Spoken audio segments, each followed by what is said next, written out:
ये कहानी है उस रईस वकील की जिसने देश के पहले प्रधानमंत्री पंडित नेहरू के पिता मोतीलाल नेहरू के साथ कंधा मिला के काम किया था। ये कहानी है उस रईस वकील की जो मंत्री पद स्वीकारने से पहले अपनी पासबुक दिखाता है और कहता है कि पहले इसे देख लो, नहीं तो बाद में कहा जाएगा कि मंत्री महोदय ने पद का गलत इस्तेमाल कर गैर कानूनी कमाई कर ली। ये कहानी है उस रईस वकील की जिसने पूरे प्रदेश में तो कांग्रेस का झंडा बुलंद रखा था, लेकिन अपनी ही विधानसभा सीट पर मुंह की खाई थी। नमस्कार। दी बजवर्ड के मध्य प्रदेश के सीएम की कहानियों का सिलसिला एक कदम और आगे बढ़ गया है और आज इस एपिसोड में तफ्तीश से बात करेंगे मध्य प्रदेश के तीसरे सीएम कैलाश नाथ काटजू की। रतलाम जिले के जावरा में जन्मे और मालवा की सरजमी को कर्म भूमि बनाने वाले कैलाश नाथ काटजू मध्य प्रदेश के पहले सीएम थे जिन्होंने 5 साल का कार्यकाल पूरा किया था।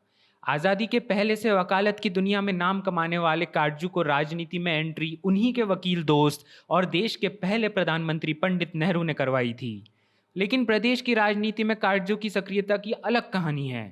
दरअसल रविशंकर शुक्ल की मृत्यु के बाद प्रदेश में कार्यवाहक सीएम की कमान भगवतराव मंडलोई को सौंप दी गई, जिसके बाद से प्रदेश कांग्रेस में खेमेबाजी शुरू हो गई। मसलन एक मंडलोई तो थे ही, साथ ही उस वक्त के प्रदेश कांग्रेस चीफ सेठ गोविंद दास भी मुख्यमंत्री पद चाहते थे और प्रदेश के संगठन पर अच्छी पकड़ रखने वाले तखतमल जैन भी मुख्यमंत्री पद की हसरत पाले हुए थे।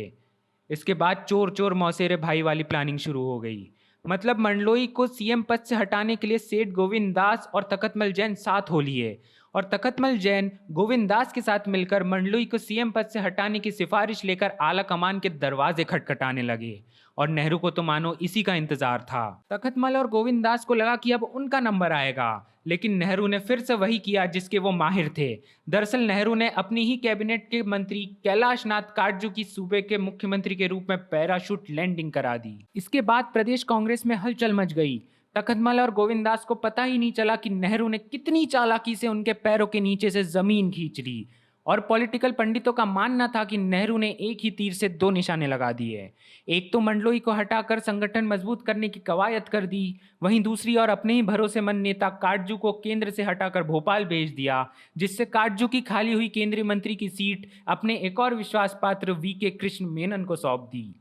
इसके बाद मंडलोई का इस्तीफा लिया गया और 31 जनवरी 1957 को देश के कई बड़े केस लड़कर राजनीति में प्रवेश करने वाले कैलाश नाथ काटजू ने पद और गोपनीयता की शपथ ले ली और प्रदेश के राजनीतिक इतिहास का दिलचस्प अध्याय रच दिया। लेकिन इसके अलावा कैलाश नाथ काटजू का एक और परिचय भी है जो राजनीतिक इतिहास में बार बार याद किया जाता है। दरअसल 17 जून 1887 को जन्मे काटजू ने भी अपने परिवार की परंपरा को आगे बढ़ाया था। उन्होंने वकालत के जरिए प्रसिद्धि पाई थी और फिर भारत को आज़ाद कराने के लिए कांग्रेस संगठन से जुड़ना जरूरी समझा था। इसके अलावा काटजू ने 1940 में सत्याग्रह आंदोलन के दौरान 18 महीने तक जेल की हवा भी खाई थी और फिर भारत के आज़ाद होने के बाद उस वक्त के यूनाइटेड प्रोविंस या कहे आज के उत्तर प्रदेश में कानून मंत्री का ओहदा भी संभाला था। इसी कानून मंत्री के पद पर आसीन होने का वो किस्सा है जब काटजू अपनी रईसी का जिक्र करते हुए अपनी पासबुक डॉक्टर राजेंद्र प्रसाद को दिखाते हैं, जिसमें उस समय 13 लाख रुपए थे। काटजू राजेंद्र प्रसाद को अपनी पासबुक दिखाते हुए कहते हैं कि ये मैं इसलिए दिखा रहा हूँ क्योंकि मैं नहीं चाहता कि कल को मैं मंत्री पद से हटूँ तो लोग कहे कि देखो मंत्री जी ने कितनी संपत्ति जुटा ली है। इसके अलावा काटजू को जानने वालों का कहना था कि मुख्यमंत्री साहब को भूलने की भी आदत थी। वो अक्सर अपने सहयोगी नेता और अधिकारियों का नाम भूल जाया करते थे, लेकिन बावजूद इसके काटजू को मध्य प्रदेश में गुटबाजियों के बीच सत्ता चलाने का हुनर आता था।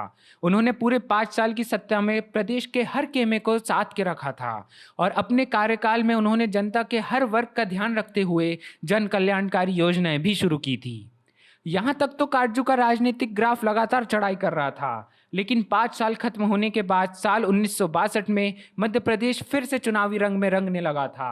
काटजू भी इस चुनाव में कांग्रेस का झंडा बुलंद करने में जी जान से लग गए थे, लेकिन चुनाव के नतीजों ने प्रदेश की राजनीतिक इतिहास में एक नया ट्विस्ट ला दिया था।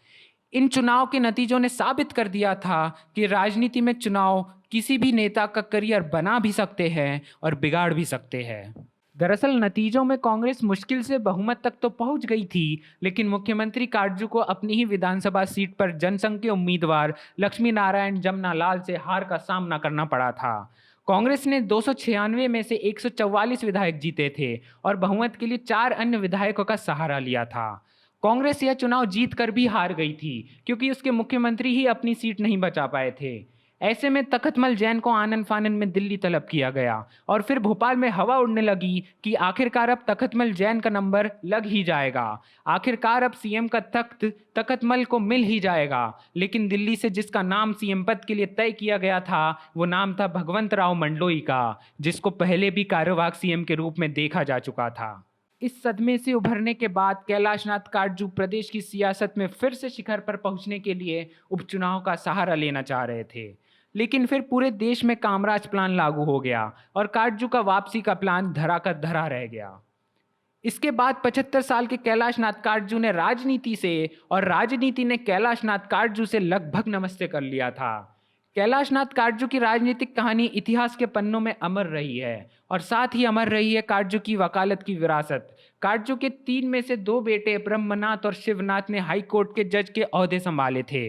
ब्रह्मनाथ तो इलाहाबाद हाई कोर्ट के चीफ जस्टिस भी बने थे, तो वहीं कैलाशनाथ काटजू के पोते मार्कंडे काटजू तो सुप्रीम कोर्ट के जज रह चुके हैं और न्यायपालिका की नामचीन हस्तियों में अपना नाम दर्ज कर चुके हैं। एक रईस और वकालत के पेशे में नाम कमाने वाले परिवार में जन्मे कैलाशनाथ काटजू ने 17 फरवरी 1968 को अपनी आखिरी सांस ली और पंचतत्व में विलीन हो गए।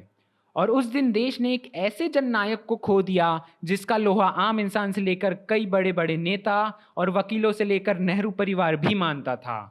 प्रदेश की राजनीति में काटजू के काल के बाद भी कई दिलचस्प कहानियां बनी और बिगड़ी है। कई दिलचस्प मुख्यमंत्रियों का करियर बना और बिगड़ा है। आज इस एपिसोड में इतना ही। काटजू के बाद पूर्ण रूप से प्रदेश की सियासत संभालने वाले डीपी मिश्र की रोचक कहानी लेकर जल्द लौटेंगे। लेकिन फिलहाल के लिए इस वीडियो को लाइक करिए, शेयर करिए और चैनल को सब्सक्राइब करिए। जल्द ही फिर हाजिर होंगे, तब तक के लिए सायोनारा।